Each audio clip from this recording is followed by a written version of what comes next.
አባይ በጣና ላይ እንዴት ቀለደበት ለአንድ ቀን ነው ብሎ ዘላለም ሄደበት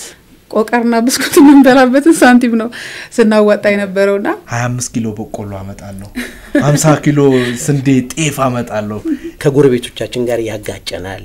በመንግስት ደረጃ ያስወቅሰናል ለምን ይሄን ሰራችሁ ያስፈልናል እሚል እኔ በፍጹም ያላሰብኩት ነገር በኋላ እንባ ነው የተናነቀ በአመት 131 ሚሊዮን ቶን አፈር የአባይ ተፋሰስ ብቻ